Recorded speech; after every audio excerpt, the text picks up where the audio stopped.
नमो लोये सौहरिहन्ताणं नमो लोये सौहृदानं नमो लोये सौभागिर्यानं नमो लोये सौज्यायानं नमो लोये सौत्रिकावती सावनं ओंकारमिन्दु संयुक्त नित्यं जयन्ति योगिनः कामदमोक्षदं चैव ओंकाराय नमो नमः मंगलम भगवान मंगलम गौतमोनि मंगलम कुंकुमधारी विजेन्द्र सुमंगलम नमः सुमरिसाराय स्वानुभूत्या तथा स्थिति स्वभावाय भवाय सर्वाः विभाव निरुद्ध निराधार। कलश अमृत भगवान अमृतचंद्राचार्य रचित कलश अमृतનો સ્વાધ્યાય આપણે કરી રહ્યા છીએ। એમાં સર્વ વિશુદ્ધ જ્ઞાન અધિકારમાં કળશ 16મો એટલે સળંગ કળશ 208 નો સ્વાધ્યાય ચાલે છે। આ કળશ સમયસારમાંથી તેમજ કળશ અમૃતમાંથી આપણે કર્યો છે। તે પછીથી પૂજ્ય ગુરુદેવ કાજી સ્વામીએ આ કળશ ઉપર જે વિસ્તાર કર્યો છે એનો ઘણો ભાગ કર્યો છે। શેષ ભાગ આજે લઈએ છીએ। તે પછીથી આજે પૂજ્ય ગુરુદેવ કળશ 209 નો વિસ્તાર શરૂ કરશે। તો પહેલા આપણે કળશ 209 વાંચનમાં લઈએ છીએ। સમયસારમાં અમૃતચંદ્રાચાર્ય ભગવાને કળશ 208, 209 અને 210 એ ત્રણેય કળશ એક સાથે લખ્યા છે। અને કળશ 208 ના અનુસંધાનમાં જ 209મો કળશ છે એમ આપણને સ્પષ્ટ દેખાય છે। 208 કળશ સહેજ પુનરાવર્તન કરીએ તો આપણને ખ્યાલ આવે કે એમાં એમ કહ્યું કે આત્માને સમસ્તપણે શુદ્ધ ઈચ્છનારા બીજા કોઈ અંધોએ 42 જનોએ એટલે બૌદ્ધોએ આત્માને સમસ્તપણે શુદ્ધ ઈચ્છવાને કારણે એ લોકો એવી રીતે માને છે કે નિત્યપણું નહીં, નિત્યપણું માનવામાં આવે તો એમાં કાળની ઉપાધિ આવે ને કાળની ઉપાધિના કારણે પણ આત્મામાં અધિક અશુદ્ધિ માની લેવામાં આવે કે એક સમયે જે છે કે પછી બીજા સમયે બીજું છે, ત્રીજા સમયે ત્રીજું છે, તો એમ નહીં। એટલે એક સમયનો જે આત્મા માને છે એટલે કાળની ઉપાધિ નથી જોઈતી એમને, શુદ્ધ એમ માને છે। એટલે કાળની ઉપાધિના કારણે પણ આત્મામાં અધિક અશુદ્ધિ માનીને અતિવ્યાપ્તિને પામીને શુદ્ધ રુજુસૂત્રનયમાં રત થયા થકા એટલે વર્તમાનમાં જે છે તે જ આત્મા એટલો જ એક સમયનો જ એમ માને છે। તો એમ એ ચૈતન્યને ક્ષણિક કલ્પીને આ આત્માને છોડી દીધો, કેમ કે જે માન્યતા કરે છે એ એક સમયની છે અને એ તો પર્યાય છે, એ કંઈ આત્મા નથી, દ્રવ્ય નથી, એમણે માન્યું નહીં, છોડી દીધું। જેની એ પર્યાય છે એને તો એ માનતા નથી એટલે એમણે આત્માને છોડી દીધો। અને પછી ઉદાહરણ આપ્યું છે કે જેમ હારમાંનો દોરો નહીં જોતા કેવળ મોતીને જ જોનારાઓ હારને છોડી દે છે તેમ। અને એનો ભાવાર્થ આજે આપણે લઈએ છીએ। આ 208 કળશનો ભાવાર્થ છે, જે આજે જે શેષ ભાગ છે એમાં એ વાત આવવાની છે। આત્માને સમસ્તપણે શુદ્ધ માનવાના ઈચ્છક એવા બૌદ્ધોએ વિચાર્યું કે આત્માને નિત્ય માનવામાં આવે તો નિત્યમાં કાળની અપેક્ષા આવે છે, તેથી ઉપાધિ લાગી જશે। એમ કાળની ઉપાધિ લાગવાથી આત્માને મોટી અશુદ્ધતા આવશે અને તેથી અતિવ્યાપ્તિ દોષ લાગશે। આવું કોણે માન્યું? બૌદ્ધોએ માન્યું, એ બૌદ્ધની માન્યતા છે। આ દોષના ભયથી તેઓએ શુદ્ધ રુજુસૂત્રનયનો વિષય જે વર્તમાન સમય તેટલો જ માત્ર ક્ષણિક જ આત્માને માન્યો અને નિત્ય અનિત્ય સ્વરૂપ આત્માને ન માન્યો। એટલે કે દ્રવ્યાર્થિક નયથી આત્મા નિત્ય છે અને પર્યાર્થિક નયથી આત્મા અનિત્ય છે, તો એમ ન માન્યું। નિત્ય અનિત્ય સ્વરૂપ આત્માને ન માન્યો। આમ આત્માને સર્વથા ક્ષણિક માનવાથી તેમને નિત્ય અનિત્ય સ્વરૂપ, દ્રવ્ય પર્યાય સ્વરૂપ સત્યાર્થ આત્માની પ્રાપ્તિ ન થઈ, માત્ર ક્ષણિક પર્યાયમાં આત્માની કલ્પના થઈ, પરંતુ તે આત્મા સત્યાર્થ નથી। નિત્ય અનિત્ય એ આત્માના ધર્મ છે અને દ્રવ્ય પર્યાય એમ કહીએ છીએ તો જે ધ્રુવ રહ્યું છે અનંત ગુણનો પિંડ એવું એ દ્રવ્ય અને જે સમય સમય પલટાય છે તે પર્યાય। એટલે એ બંને રીતે માનવું જોઈએ, એના ધર્મોનો પણ સ્વીકાર હોવો જોઈએ અને એવું વસ્તુ સ્વરૂપ પણ।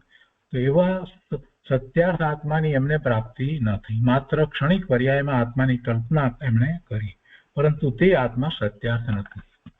અને પછી વિશેષ આગળ સમજાવે છે કે મોતીના હારમાં દોરામાં અનેક મોતી પરોવેલા હોય છે. જે માણસ તે હાર નામની વસ્તુને મોતી તેમજ દોરા સહિત દેખતો નથી, માત્ર મોતીને જ જુએ છે, તે છૂટા છૂટા મોતીને જ ગ્રહણ કરે છે, હારને છોડી દે છે, અર્થાત તેને હારની પ્રાપ્તિ થતી નથી. તેવી રીતે જે જીવો આત્માના એક ચૈતન્ય ભાવને ગ્રહણ કરતા નથી, એક ચૈતન્ય ભાવ જે અનાદિ અનંત છે, કોઈ પણ પર્યાયમાં જાય તો પણ ચૈતન્ય ભાવ તો અનાદિ અનંત એક સરખો જ રહે છે. તો એવી ચેતના માત્ર વસ્તુ એને તો એ જોતા નથી, ગ્રહણ કરતા નથી. અને સમયે સમયે વર્તના પરિણામ રૂપ ઉપયોગની પ્રવૃત્તિને દેખી, જે પરિણમન થઈ રહ્યા છે તે વર્તના પરિણામ રૂપ ઉપયોગની પ્રવૃત્તિ એટલે પર્યાયો, એને દેખી આત્માને અનિત્ય કલ્પીને ઋજુસૂત્ર નયનો વિષય જે વર્તમાન સમય માત્ર ક્ષણિકપણું તેટલો જ માત્ર આત્માને માને છે. અર્થાત જે જીવો આત્માને દ્રવ્ય પર્યાય સ્વરૂપ માનતા નથી, કે પછી એમાં બૌદ્ધરી એકલાની વાત નથી, બધા જ જીવો કે જેઓ આત્માને દ્રવ્ય પર્યાય સ્વરૂપ માનતા નથી, માત્ર ક્ષણિક પર્યાય રૂપ જ માને છે, એમની બધાની માન્યતા એવી જ છે, બૌદ્ધ જેવી જ છે, અને એમને તેઓને આત્માની પ્રાપ્તિ થશે નહીં, તેઓ આત્માને છોડી દે છે, અર્થાત તેમને આત્માની પ્રાપ્તિ થતી નથી. આ વાત 208માં આવી. હવે આ વાત પછીથી આચાર્ય ભગવાન એમ કે છે કે જયારે આ વાત આટલી બધી વાત કરી, એની પહેલાના કળશની અંદર બીજી અને કુંકુંદાચાર્ય ભગવાનની બધી ગાથાઓની અંદર કર્તાની વાતને સ્પષ્ટ કરી, ભોક્તાની વાતને સ્પષ્ટ કરી, જીવને કરતા પણ કઈ રીતે છે એ બધી વાતને ખૂબ સ્પષ્ટ કર્યા પછીથી અને છેલ્લે આ 208ની આ વાત જે છે એની વાતને પણ સ્પષ્ટ કરી. એ બૌદ્ધની માન્યતા પહેલા સાંખ્ય દર્શનની વાતને પણ સ્પષ્ટ કરી. તે પછીથી કહે છે કે હવેના કાવ્યમાં આત્માનો અનુભવ કરવાનું કહે છે કે હવે આ બધું છે, પણ હવે તારે શું કરવું, આ બધામાં જ રોકાઈ રહેવું, એમ કરી અને આચાર્ય ભગવાન 209ની અંદર એ વાત કરે છે. 209 કળશના શ્લોકાર્થમાં અહીંયા કહે છે કે કર્તાનો અને ભોક્તાનો યુક્તિના વશે ભેદ હો અથવા અભેદ હો, કોઈ અપેક્ષાથી કરતા ભોક્તાપણું છે, કોઈ અપેક્ષાથી નથી. આ બધી વાત એ યુક્તિપૂર્વક આપણે જે છે તેમ સમજ્યા, આગમ અપેક્ષાએ સમજ્યા છીએ, અધ્યાત્મ પ્રમાણે પણ એને સમજ્યા છીએ. તો કે છે કે કર્તાનો અને ભોક્તાનો યુક્તિના વશે ભેદ હો અથવા અભેદ હો.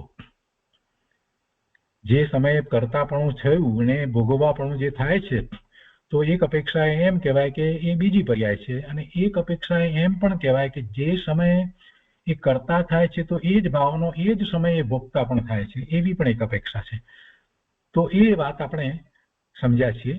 એટલે અહીંયા એ રીતે કહે છે કે કર્તાનો અને ભોગતાનો યુક્તિના વશે ભેદ હો અથવા અભેદ હો, અથવા કર્તા અને ભોગતા બંને ન હો, વસ્તુને જ અનુભવો.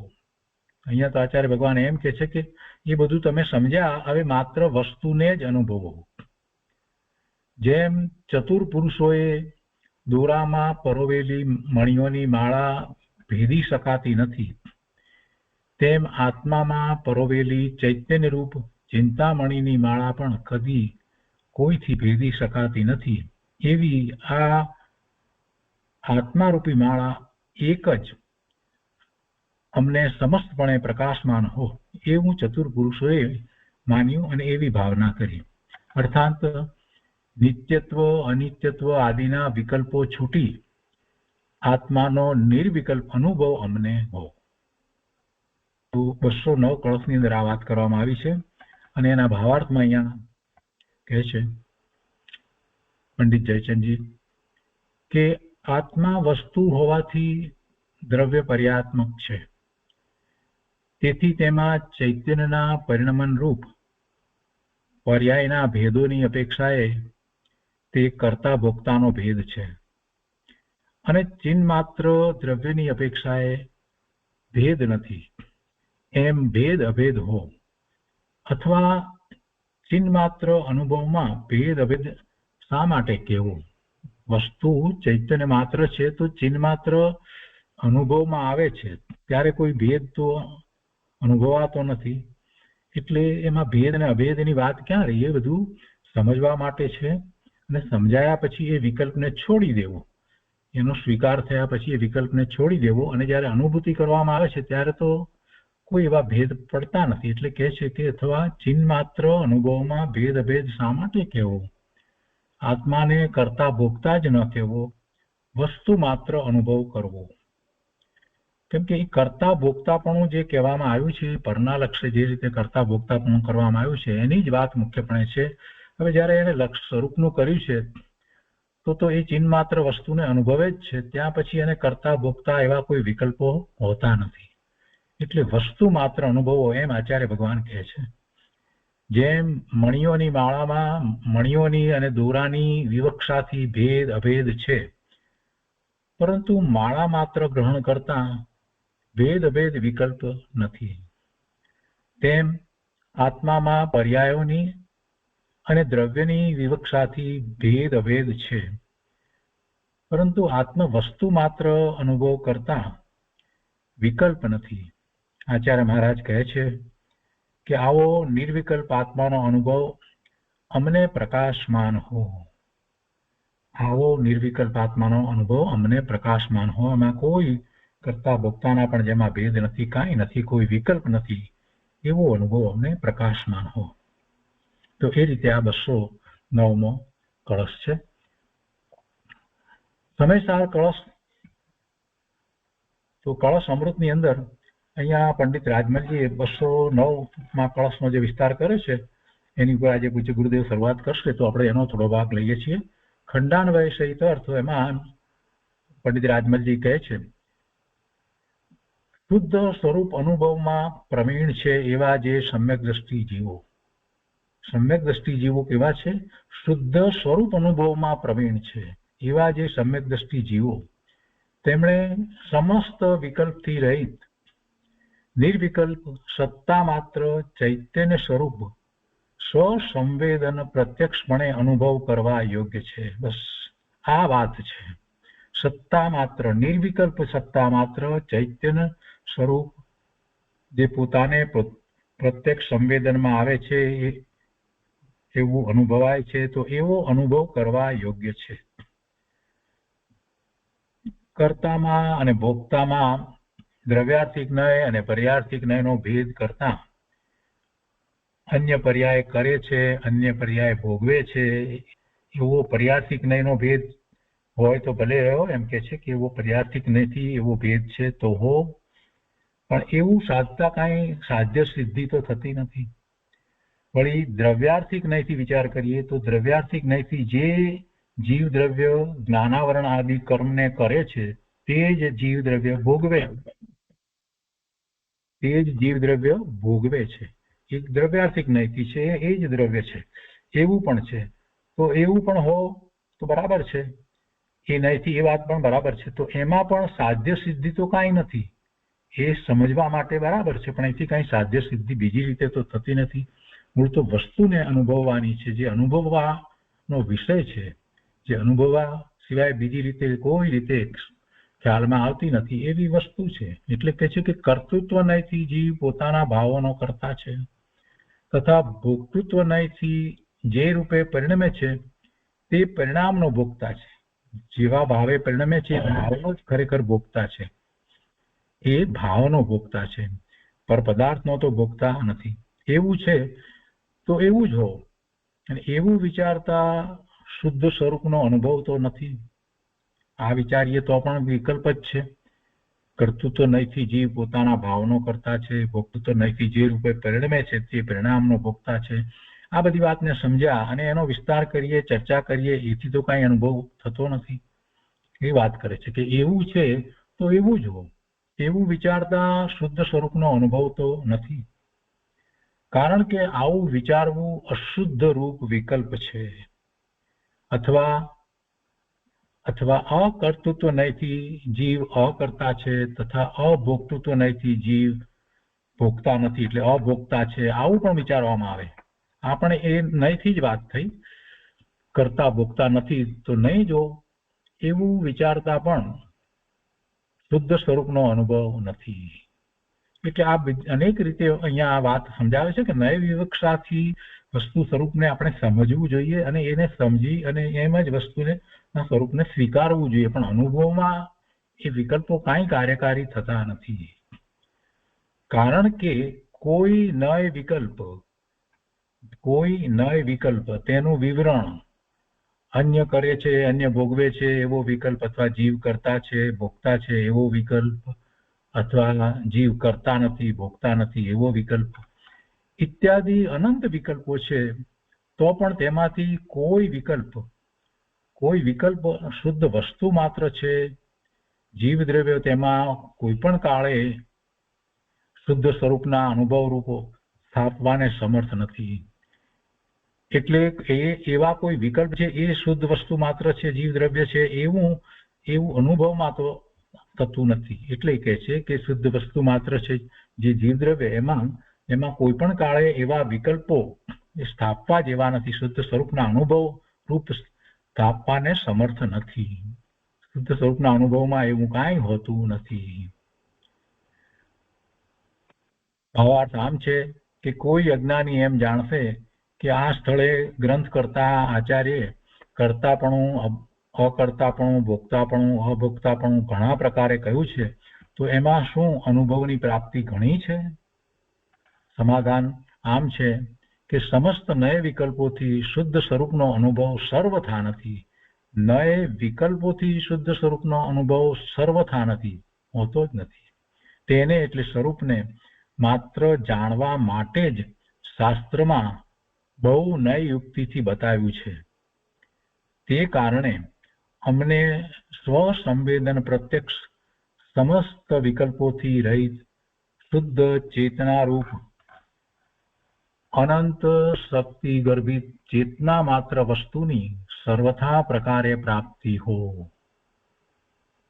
અને પછી ભાવાર્થમાં કહે છે, ભાવાર્થ આમ છે કે નિર્વિકલ્પ માત્રનો અનુભવ ઉપાદેય છે, અન્ય વિકલ્પ સમસ્ત છોડવા જેવા છે, હેય છે. અને એને માટે પછી જે દ્રષ્ટાંત લીધું મોતીની માળાનું એની વાત કરી છે. તો આ રીતે આ 209 કળશ છે અને એમાં સાથે આપણે 208 કળશ પણ વાંચનમાં લઈ લીધો છે. તો હવે 208 કળશ ઉપર પૂજ્ય ગુરુદેવ કાંજી સ્વામીએ જે વિસ્તાર કર્યો છે તેનો આગળનો ભાગ આપણે લઈએ છીએ. કળશ પ્રવચન ભાગ 6, પાના નંબર 279 ઉપર છેલ્લા 2 પેરેગ્રાફ છે. એટલે ચોથો પેરેગ્રાફ, પાંચમો પેરેગ્રાફ. અહીંયા મુમુક્ષુ પ્રશ્ન કરે છે કે દ્રવ્ય અને પર્યાયની લક્ષણ ભિન્નતા અને પ્રયોજનની ભિન્નતા શું? આવો પ્રશ્ન કર્યો છે અને એનો ઉત્તર પછી ગુરુદેવ આપે છે. તો ત્યાંથી શરૂ કરી અને આજે આગળ સ્વાધ્યાય લઈએ છીએ.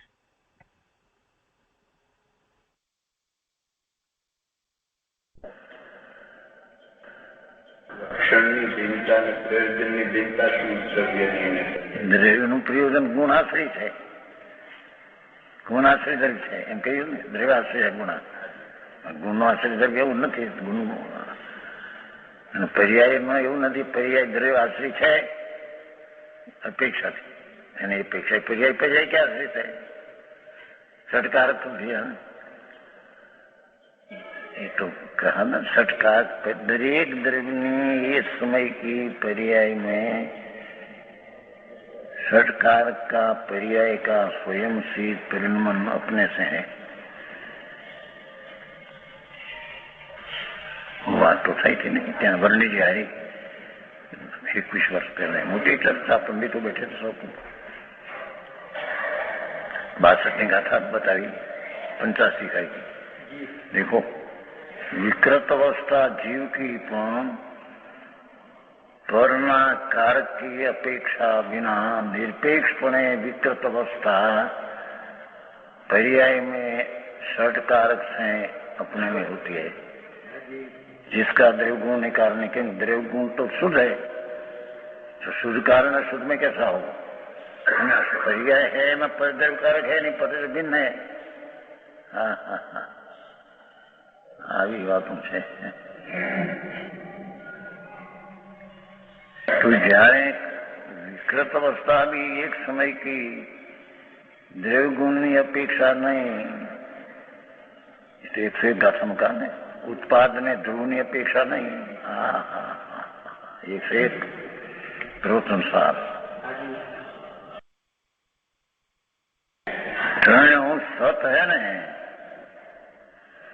और सत है उसको सिद्ध करने में अहेतु दूसरा की जरूर नहीं. अहेतु ऐसी बात है. तो जब विकृत अवस्था भी जाए, द्रव्य गुण की अपेक्षा नहीं, निमित्त की अपेक्षा नहीं, षटकार की, तो निर्मोह पर्याय की बात शू करना. निर्मोह पर्याय भी एक समय में सम्यक दर्शन की, षटकार से परिणमन से सम्यक दर्शन की पर्याय उत्पन्न हुई है.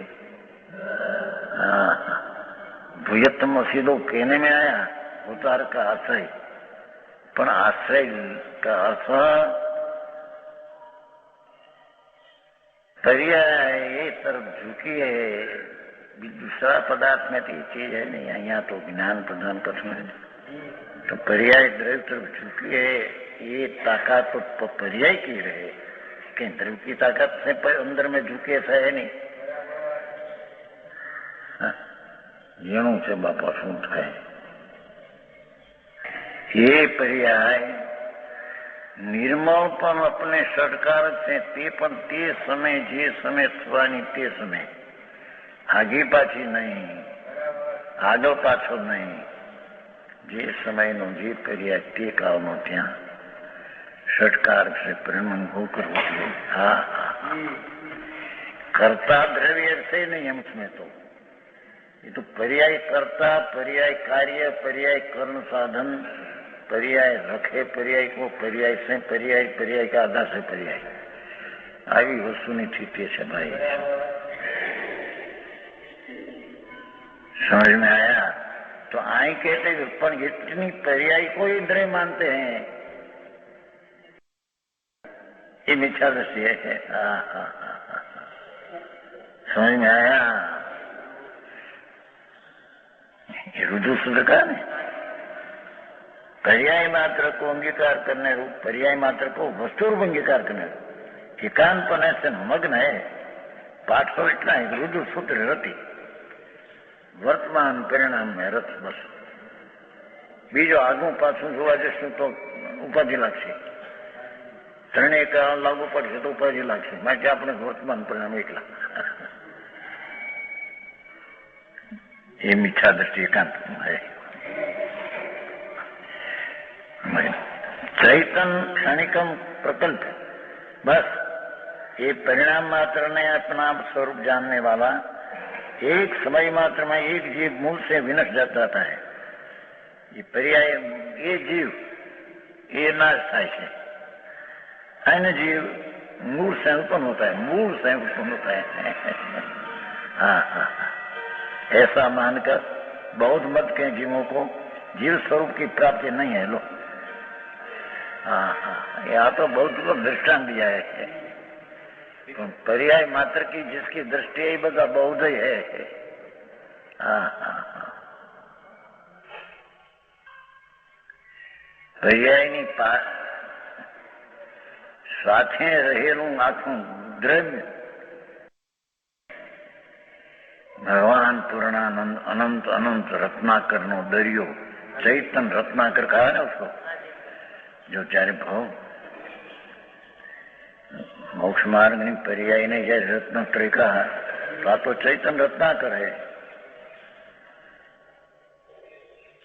वस्तु चैतन रत्नाकर है, रतन नो आकर दरियो है. तो ये दृष्टि अज्ञानी छोड़ दिया, वर्तमान में माना. હવે બીજી વાત, બીજો મતાંતર, अपरे तत्रापि काल उपाधि बलात् अधिकम अशुद्धिम मत्वा. આમને અર્થ કર્યો છે સંસ્કૃતમાં બીજો છે. कोई मिथ्या दृष्टि एकांतवादी ऐसे हैं जो जीव का अशुद्धपना नहीं मानते हैं. ये तो त्रणीय काल अशुद्ध है बस.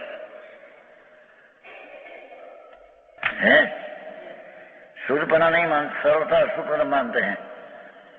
ये એને કાળ ઉપાધિ બળાટ, એનો અર્થ કયો? કાળ ઉપાધિને બળાટ, ત્રણ કાળની ઉપાધિના બળે એ અશુદ્ધ છે, એમ શુદ્ધ નહીં. અને સંસ્કૃત ટીકા મેં અને ભાઈ જયચંદ્ર કર્યો, એમાં એમ કહ્યું કે એક સમયમાં ત્રણ કાળ લાગુ પડવા જાય છે ઉપાધિ. વર્તમાન સિવાય ત્રણ કાળ એમ કહે ભૂત અને ભવિષ્ય તો ઉપાધિ લાગી, એમ અજ્ઞાની માનते हैं.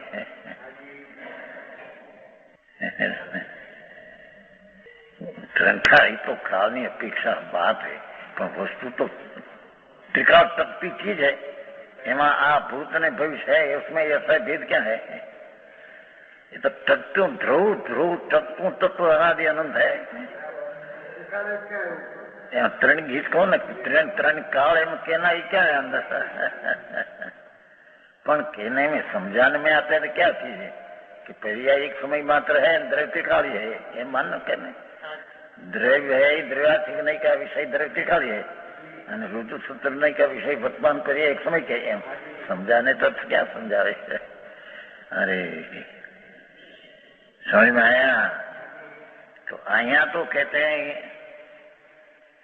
वर्तमान समय में जो वस्तु है ये भविष्य में रहेगी, थी क्या तो है ही, बस अच्छे ध्रुव है, ध्रुव है. पीछे उसको समझाने में कहने में क्या ये ध्रुव टिकाड़े रहने थे. समझ में आया? आप ध्रुव है, त्रणेय काले रहते हैं, मैं क्या उसकी दृष्टि करूं, एम है उसमें?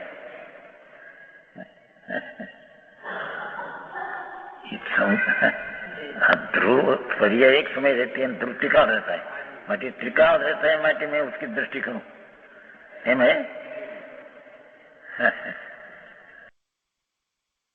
ये तो वर्तमान पर्याय को त्रिकाल तकती ध्रुव चीज है, उसका आश्रय लेती है, उसका अवलंबन लेती, बस सही रही.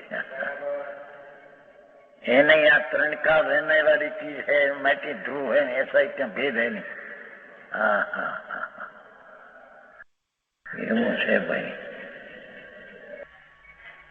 કાળ ઉપાધિ બળાટ કીધું ને, કાળ ઉપાધિ બળાટનો સાચો કયો કે ત્રણેય કાળે રહેનારી અશુદ્ધતા તેટલું તે જ હું, એમ અર્થ કર્યો. અને ઓળે અર્થ એવો કયો સંસ્કૃતમાં કે એક સીધી સ્થિતિ એક સમયની, એને ત્રણ કાળ લાગુ પાડવા એ ઉપાધિ છે. બે ન્યાયમાં વાંધો નથી, બેમાં.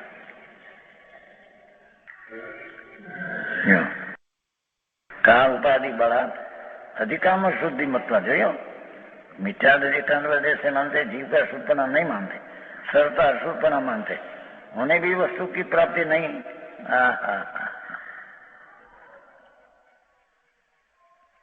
कर्मना निमित्तनो झुकाव एनो अशुद्ध है, ये नहीं मानते.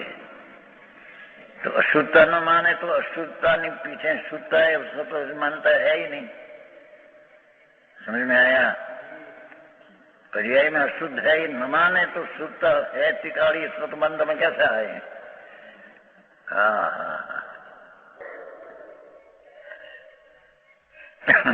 અબસ્પષ્ટના ભાવાર્થમાં જયચંદ્ર લખ્યું, જયચંદ પંડિતે કે અબસ્પષ્ટ है ऐसा है, पर पर्याय है ऐसा ज्ञान लक्ष्य में रख कर लक्ष्य में लेना है. अर्थ भावार्थ में है. 14वीं का था अबध स्पष्ट 5 बोले ना, अबध 5 में 15वीं 5 बोले हैं. એમાં ऐसा જે કંઈક પણ જ્ઞાનનો અર્થ કરીને બહુ સરસ શબ્દ કર્યો છે. એને જે ટીકા કરી છે તે હું તો ટીકા જ્યાં જોઈ ત્યાં જે રીતે જોઈ તે રીતે સ્થિત કરી છે. એકદમ અબધ સ્પષ્ટ ને સામાન્ય જ કહેવામાં આવ્યું તો એના પર્યાય છે, લક્ષણ રાખ્યા, पर्याय છે એટલું લક્ષ જ્ઞાનમાં હોવું જોઈએ. પીછે આ વાત ભાઈ અર્થમાં છે, ખબર છે ને? છે બધું કાઢવા ક્યાં છે, બધી ખબર છે ને, ક્યાં છે, કેમ છે, બધી.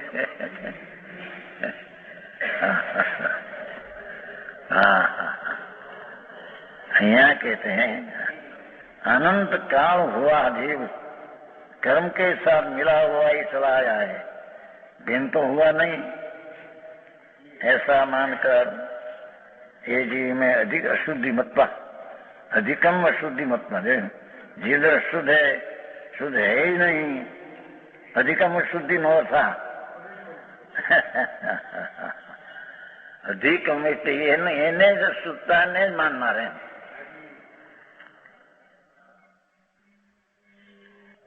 અને 31 ગાથામાં કહ્યું ને 31 અધિકમ સહામું અધિયમ, ત્યાં અધિકમ નો અર્થ જ્યાં જે કારણે 31 ગાથામાં એમ લીધું કે આ જે ઇન્દ્રિયમ ઝીણીતા નાન સહાનું અધિયમ મૂળદી આદમ, જે ઇન્દ્રિયને જીતી કે અર્થ આ ઇન્દ્રિયને વ્યસ કરવે બ્રહ્મચર્ય એમ નહીં, ઇન્દ્રિયના જળ ભાવ અને ઇન્દ્રિયનો વિષય, સ્ત્રી કુટુંબ પરિવાર ને દેવગુરુ શાસ્ત્ર ને દેવગુરુની વાણી એ બધા ઇન્દ્રિય है। ये तीनों को जीत कर, तीनों तरफ का लग छोड़कर ये इंद्रियम झीणीता એટલો અર્થ થયો એટલો। પછી કે જ્ઞાન સ્વભાવનું અધ્યયન મૂળદી આદમ, એનાથી જ્ઞાન સ્વભાવ સ્વરૂપ એને ભિન્ન જાણવો। અધિક નો અર્થ ત્યાં ભિન્ન, સમજાણું કાંઈ બીજું પદ છે। એ કીધું છે, પરિપૂર્ણ કીધું છે, પણ ભિન્ન જાણવાનો અર્થ કે આ જયારે પૂર્ણ છે તો ભિન્ન છે, પરિપૂર્ણ છે જ, પરિપૂર્ણ છે, અધિક છે, ભિન્ન છે, એમાં એક જ થાય છે। અહીં તો બીજું કેવું, અહીં અધિકમ અશુદ્ધતા ને અધિકમ માન્યું છે ભિન્ન, ત્યાં જ્ઞાન સ્વભાવ અધિકમ पर्याय थी अशुद्धता थी आखों भिन्न आखों तत्व है, उसको क्या नान साहब अधियम मूलदी आदम। समझ में आया कि ये ठिकाने कई अपेक्षाओं बात है बापू बापू विश्राद मार्ग है प्रभु। हाँ हाँ श्राद्धवाद मार्ग है, ફૂદડીવાદ નથી આ। શ્રાद्धવાદ નો અર્થ એવો નથી કે વ્યવહારથી પણ નિશ્ચય થાય, નિશ્ચયથી નિશ્ચય થાય, નિમિત્તથી પણ ઉપાદાનમાં થાય, ઉપાદાનથી ઉપાદાન, એમ શ્રાद्धવાદ નથી।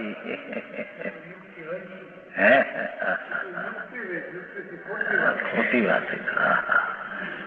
हाँ तो वस्तु का जैसा स्वभाव है ये रीते ने पर्याय ने द्रव्य ने साधवाद तरीके जानवो, उसका नाम साधवाद है। समझ में आया? ऐसी प्रतीति करते हैं, ये उन्हें भी हो सिद्ध नहीं है, मतांतर कहते हैं। दूसरा अंध के अतिव्याप्ति प्रपद्य, मेकान मिथ्यादृष्टि जीव को ऐसे हैं अतिव्याप्ति प्रपद्य, कर्म की उपाधि को नहीं मानते हैं, अशुद्धता है ही नहीं है मानते हैं। आत्मा में परिशुद्धम स्थिति है, जीव धर्म को सर्वकाल सर्वथा शुद्ध मानते हैं, ये भी झूठ है। समझ में आया?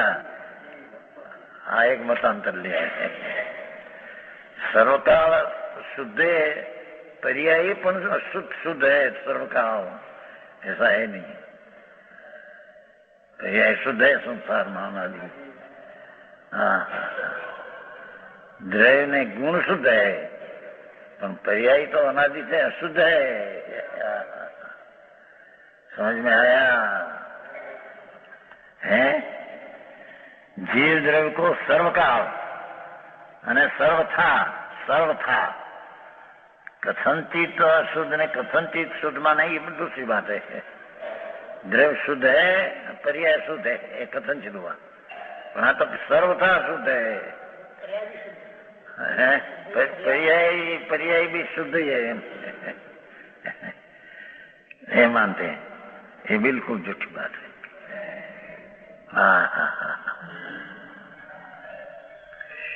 यहाँ तो हजी 13वें गुणस्थान तक भी असिद्ध भाव कहा, क्या भी मलिनता इतनी, उदय भाव कहा नहीं था। 14वें पण असिद्ध भाव कहा ना, सिद्ध भाव नहीं है, तो असिद्ध भाव में इतना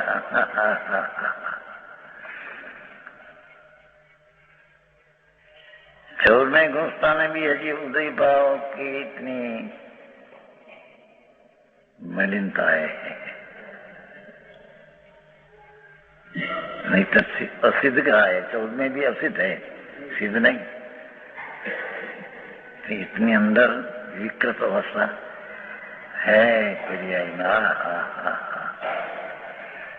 चार प्रतिजीवी गुण निर्मल नहीं है क्या?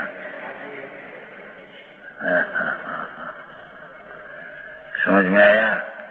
હવે કેવળ જ્ઞાન अनंत चतुष्ट भाव मोक्ष, पर हजी द्रव्य मोक्ष नहीं हुआ। पर्याय में इतनी प्रतिजीवी गुण की विकृत अवस्था 14वें तक भी है।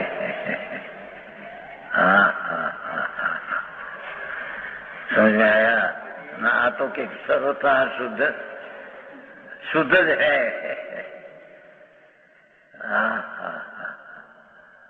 समझ में आया?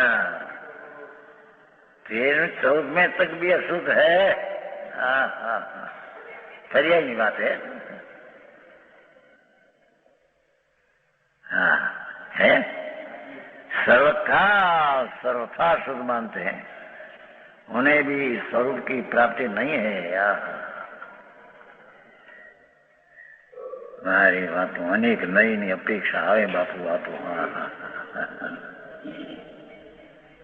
હવે ક્યાં આત્મા में અશુદ્ધતા 3 કાળમાં એની એ દ્રવ્ય, પણ પર્યાયમાં અશુદ્ધતા 14મા ગુણસ્થાન તક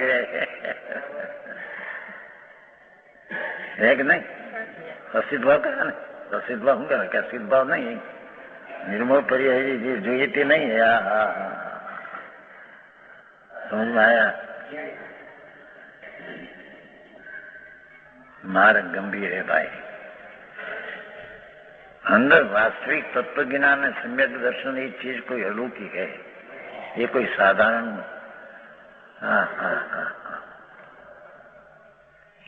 बधे पड़खे थी मिथ्यात का भाव छूटकर मिथ्यात अनेक प्रकार का है, ऐसा लिखा नहीं बोला बंद अधिकार में। हूँ आने जीवाणु छू, एक मिथ्यात्म एक भाग है, ऐसा लिखा है भाई। છે ને? છે ખબર એમ કે આ જીવને જવાડી શકું છું, એ પણ એક મિથ્યાત્મ ભાગ છે। આખું મિથ્યાત્મમાં તો ઘણા ભાગ છે। સમજ में आया? બંધ અધિકાર ને સમય સાર કે આને હું જીવાડી શકું છું, જીવતર આપી શકું છું, આને મારી શકું છું, આને સુખી સંયોગ અનુકૂળ દઈ શકું છું, સુખી કરી શકું, એટલે અનુકૂળ સંયોગ એ પણ એક મિથ્યાત્મનો ભાગ છે। મિથ્યાત્મના પ્રકાર તો અનંત છે, એમાં એનો એક ભાગ છે। समझ में आया? है हमने देखा है।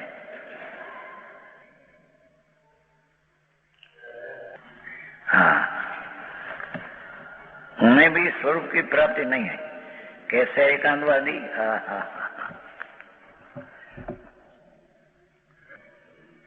यहाँ तो रात्रि को तो कहा था ना, उत्पाद वही ध्रुवयुक्त सत्य। तो प्रत्येक द्रव्य उत्पाद वही ध्रुवयुक्त समय समय में है। हवे अपना उत्पाद से समय समय अपने से है, तब तो ये द्रव्य है। हवे ये पर्याय दूसरे से होती है, तो उसने पर्याय पर से हुई पर्याय वाला पर्याय उसने मानी नहीं। जेमा अशुद्ध पर्याय मानी नहीं, ए मैंने ये पर्याय मानी नहीं कि परने लेने मेरे ऐसा हुआ है, अथवा दूसरा द्रव्य को परने लेने ऐसा होता है, तो उसका गुण पर्याय व द्रव्यम ये रहा नहीं, तो उसने भी पर्याय मानी नहीं। हाँ हाँ सूक्ष्म है भगवान दास जी। हाँ यहाँ बोला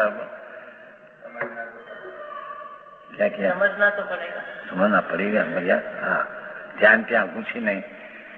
હા આમ તો મેં ઘણી વાર કહી છે ને પણ નોકરી કરે તો 55 વારે છોડી દેશે।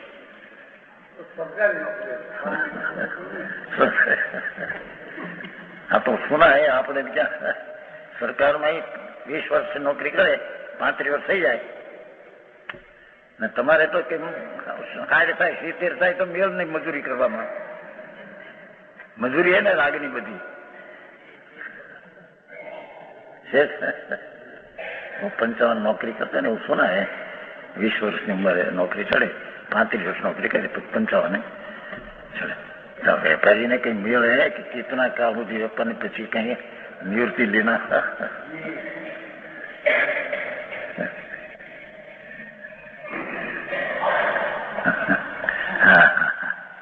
हाँ तो आ निर्णय करवा માટે નિવૃત્તિની માટે વાત છો હે।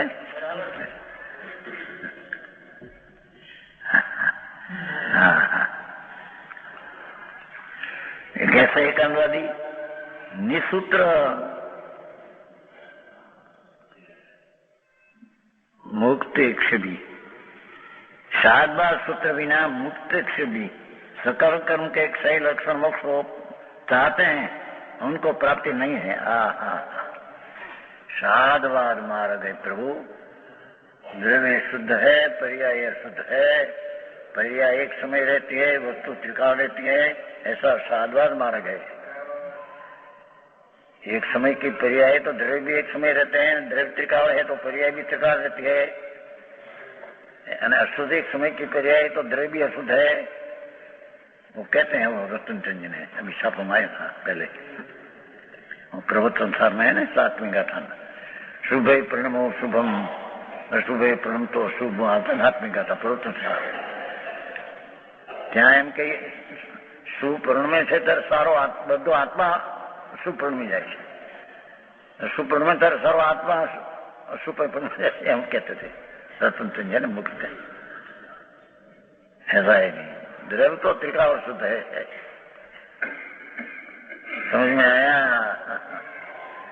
पर्याय में शुभ होता है तो पर्याय में तन्मय है सत्य शुभ पर्याय में तन्मय है द्रव्य साथे तन्मय ऐसा नहीं है।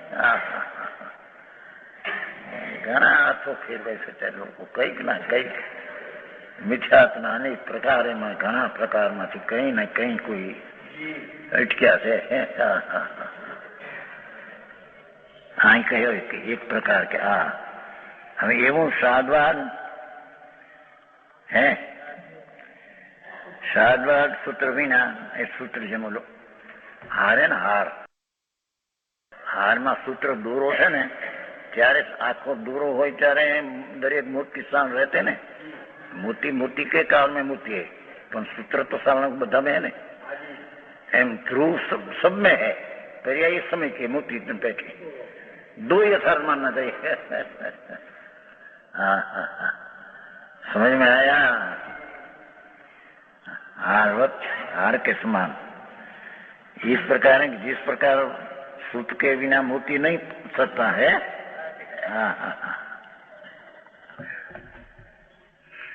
नवाणु गाथा में आप्યું છે ને ભાઈ પ્રવચન સાર 99 ગાથામાં હારનું દર્શન દે કે મૂર્તિ ને સ્થાને મૂર્તિ અને હારમ અંગ દોરો સમજ है બે बराबर मानना चाहिए।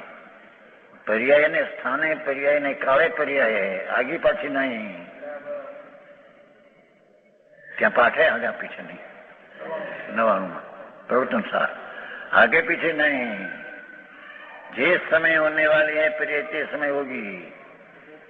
ये हार में जहाँ दाना मूर्ति है त्या मूर्ति है मूर्ति आगे पीछे ऐसा नहीं અને એ મૂર્તિ में પણ जहाँ जहाँ मूर्ति है ત્યાં ત્યાં मूर्ति है एम पर्याय पण जहाँ जहाँ है ત્યાં ત્યાં है અને सूत्र एम सोंग है एम ध्रुव में सोंग है पर्याय में। हवा समझाणु कहीं આ માટે તો ભાઈ નિવૃત્તિ થોડી લઈને स्वाध्याय शास्त्र में अमुक दृष्टि करके स्वाध्याय करना चाहिए, अपनी पकड़ करके स्वाध्याय कर, तो इसमें ये सब पासे तो ही नहीं पासे लक्ष्य प्रवचन साहब मारे ज्ञान अधिकार पूरो थई ज्ञेय अधिकार लेते लेते हैं त्यारे कहे पर्स में कि स्वरूप ने लक्ष्य आगम अभ्यास करो विशेष। हाँ हाँ हाँ तो अभ्यास મળે ઉપર ટપકે જરી કલાક નવરી લઈને 2 કલાક થાય કઈ જે સાંભળ્યું ધાર્યું એ માનીને થઈ ગયું જાણે અરે બાપુ મારા ઘણા જુદા નાથ। હા હા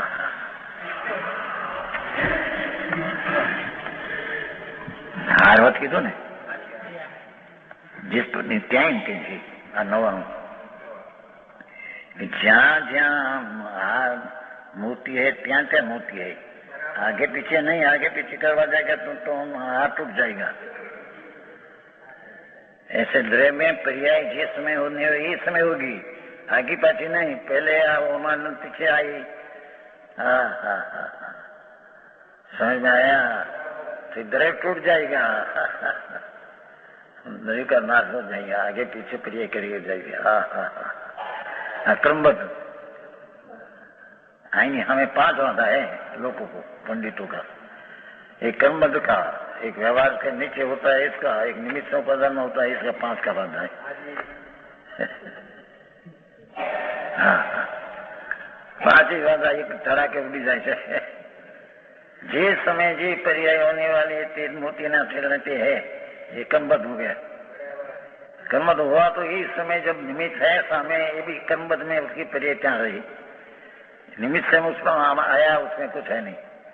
व्यवहार के कारण में व्यवहार आया कर्म में, तो व्यवहार के कारण में व्यवहार से नीचे है ऐसा है नहीं।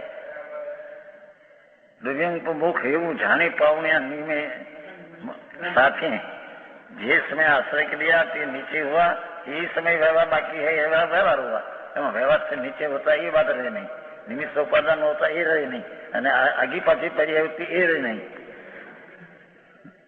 हाँ हाँ समझ में आया।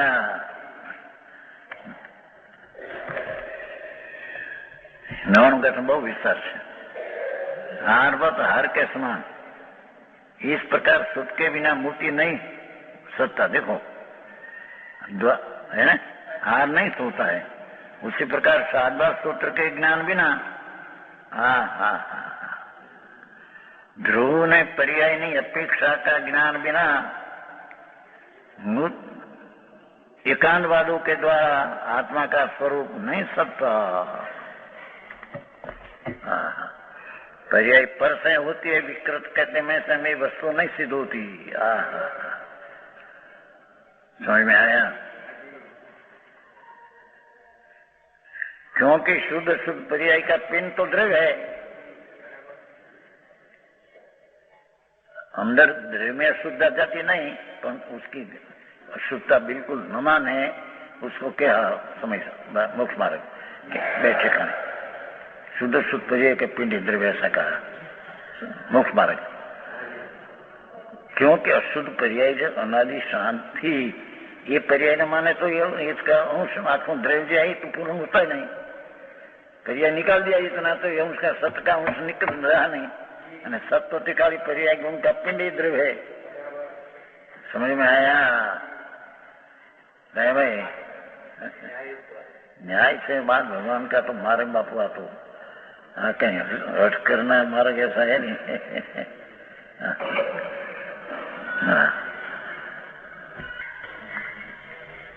क्या किया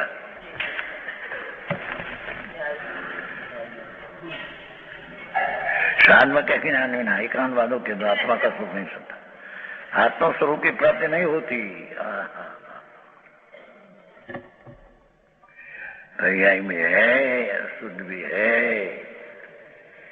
एकांत शुद्ध ही मानी ले, पर्याय से भी तो शुद्ध का टालने का प्रयत्न ये तो व्यर्थ जाता है। समझ में आया? वेदांत कहते हैं ना कि सर्वथा शुद्ध है, तो फिर सर्वथा शुद्ध है तो तुम उपदेश क्यों दिया उसको कि तुम एक व्यापक हो ऐसा निर्णय करो। तो त्या शुद्धता विपरीत थी उसके पास, तो तुम्हें उपदेश दिया तो अशुद्धता उसके व्यापक होकर अशुद्धता टाली अथवा एकांतता टाली, ऐसे तुम्हारी दृष्टि से हुआ है। यहाँ भी पर्याय युक्त सिद्ध हो गई, समझ में आया? क्या द्वैत सिद्ध हो गया, द्रव्य पर्याय द्वैत सिद्ध हो गया।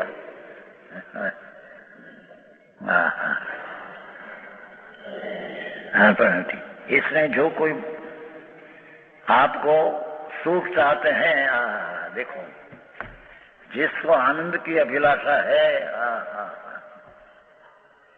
अतीन्द्रिय आनंद की जिसको अभिलाषा है, इस साधवाद के द्वारा ऐसा आत्मा का स्वरूप साधा गया है, ऐसा मानिएगा। त्रिकाल वस्तु भी है, वर्तमान पर्याय है, त्रिकाल शुद्ध है, वर्तमान अशुद्ध है, पर्याय जितना आत्मा नहीं, અને त्रिकाली द्रव्य में पर्याय नहीं, पर्याय पर्याय के काल में है, वस्तु त्रिकाल में है, ऐसा जैसी वस्तु की स्थिति है, ऐसा सुख का अभिलाषी को, सत्यात्म सत्य का अभिलाषी को ऐसा है, ऐसा साधवान मानना पड़ेगा। तो उसकी दृष्टि द्रव्य पर जाएगी, दृष्टि जाएगी, दृष्टि पर्याय है। समझ में आया? पर्याय की प्रतीक भी हो गई, तो जैसा है ऐसा मानने से अंतर सम्यक दर्शन होगा और सुख की प्राप्ति होगी।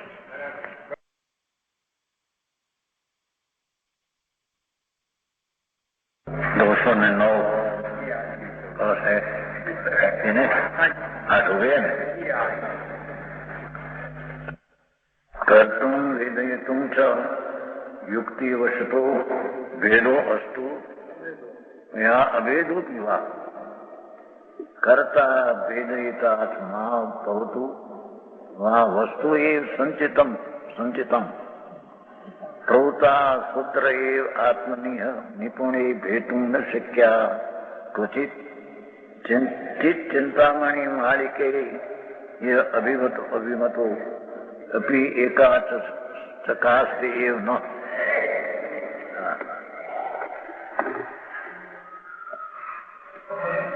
क्या कहते हैं कि सम्यक दृष्टि अथवा धर्म दृष्टिवंत प्राणी क्या करना, और धर्मी को क्या होता है? शुरुआत का जो निपुण वस्तु ये संचितम, निपुण शुद्ध स्वरूप में प्रवीण है ऐसा सम्यक दृष्टि जीव, उसको यहाँ निपुण कहने में आया। शुद्ध चैतन्य वस्तु भगवान परिपूर्ण परमात्मा स्वरूप, वस्तु की दीजिए, वस्तु कैसी वस्तु? क्योंकि उसमें वस्ती अनंत गुण वस्ती रहे परिपूर्ण वस्तु, वस्ती वस्तु, वस्तु में वस्ती अनंत गुण वस्ती रहे, ऐसी वस्तु એને માટે કે છે सम्यक दृष्टि जीव निपुण शुद्ध स्वरूप में अनुभव में निपुण है। अपना आनंद स्वरूप भगवान सूक्ष्म स्वभाव परिपूर्ण प्रभु उसकी सन्मुख होकर अनुभव में प्रवीण निपुण है। बराबर समझ में आया? जैसे समष्टि जीव उनको समस्त विकल्प से रहित निर्विकल्प सत्ता मात्र चैतन्य स्वरूप वस्तु ने व्याख्या करी। सब विकल्प से राज्य विकल्प से रहित निर्विकल्प चीज मात्र वस्तु जिसमें अनंत अनंत अनंत अनंत गुण वसी रहेला वस्ती है। ऐसी वस्तु संचितम है,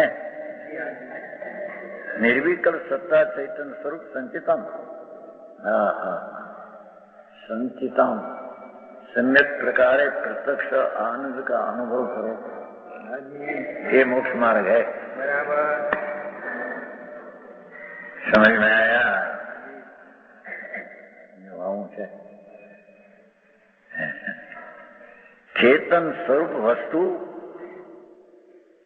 संचितम, वस्तु को पूर्ण स्वरूप है, ऐसे संचितम सम्यक प्रकार संचितन वेदन करो,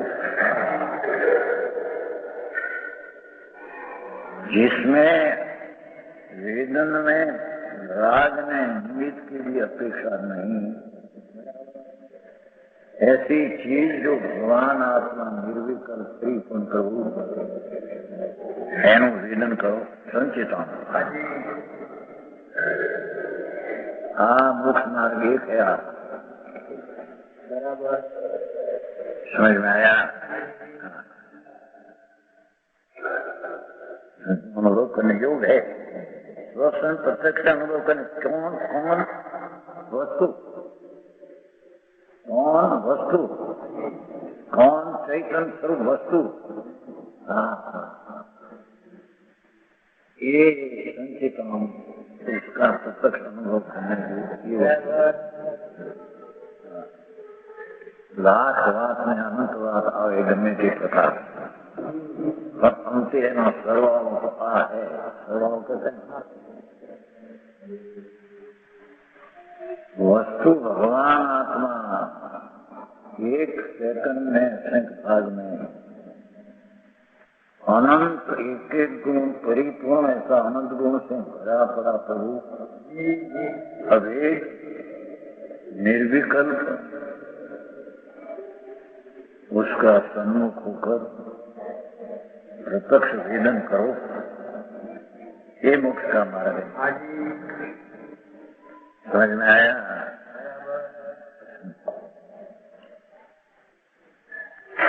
हमको देखा ही हो कर तू विदय तो युक्ति वशत भेद वस्तु अथवा भेद वस्तु। क्या कहते हैं? पर्याय नहीं से जो राग का करता है वो पर्याय भोगता नहीं। ये पर्याय करते हैं, एक पर्याय भोग अन्य पर्याय भोगती है। અને દ્રવ્ય નહીં જે કરતા है ये भोगता है। हो जान માટે हो ये बात समझ में आया? क्या किया? कर्तुम विधेयतु युक्ति वशत, न्याय ने वश होकर पर्याय नहीं से जो पर्याय करती है ये पर्याय नहीं भेजती है, અને द्रव्याती नहीं से जो द्रव्य करता है वही भोगता है। ऐसा युक्ति वश से ऐसा हो।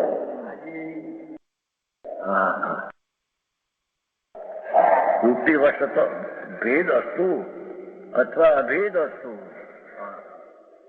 ये द्रव्य है ही करता है यही भोगता है, ऐसा अभेद हो, उससे तो विकल्प है सबके साथ। भगवान आनंद ज्ञान धाम, आनंद दो प्रभु, उसमें वृत्तियां उठती है, वृत्ति उठती है, विकल्प उत्थान होता है उसमें। तो कहते हैं कि है ना, द्रव्यार्थी नहीं पर्यायर्थी नहीं का भेद करने पर अन्य पर्याय करती है, अन्य पर्याय भोगती है। पर्याय पर्यायर्थी नहीं चाहे भेद है तो ऐसा साधने पर साथ सीधी तो कुछ नहीं। तो साध्य जो तेज द्रव्य है उसमें सिद्धि तो वो काम से होती नहीं। समझ में आया? भगवान आत्मा ध्येय सम्यक दर्शन में ध्येय तो प्रभु परिपूर्ण परमात्मा પોતે ध्येय છે। ये ध्येय में आ रीति विकल्प है, उसमें कोई साथ सिद्धि नहीं। हाँ हाँ, समझ में आया। व्रत ने तप ने भक्ति ने तो मुक्ति का कारण नहीं, पर हाँ तो वस्तु की स्थिति जानने में जो विकल्प उठते हैं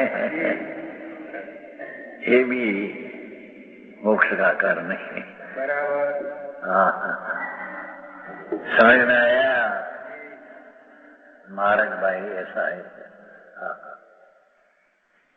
हाँ तो कहते हैं युक्ति न्याय ने विषय होकर पर्याय करती है, ये पर्याय नहीं भोगती है, ये द्रव्य करता है, ये द्रव्य भोगता है, ये सब युक्ति वश है। अनुमति से भिन्न जैसी चीज है ऐसे जानने में विकल्प आता है। समझ में आया। पर उससे क्या साध्य की सिद्धि नहीं है, साध्य की सिद्धि द्रव्य सिद्धि, उसमें आत्मा की सिद्धि नहीं होती, मुक्ति नहीं होती। बराबर। हाँ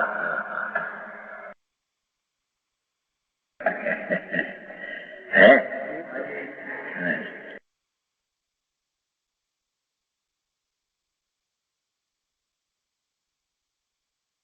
એ રીતે કળશ 208 નો વિસ્તાર પૂરો થયો અને કળશ 9 ઉપર પૂજ્ય ગુરુદેવે ઘણો વિસ્તાર કર્યો છે. એનો શેષ ભાગ આપણે આવતા સ્વાધ્યાયમાં લઈશું. આજનો સ્વાધ્યાય અહીંયા સુધી રાખીએ છીએ.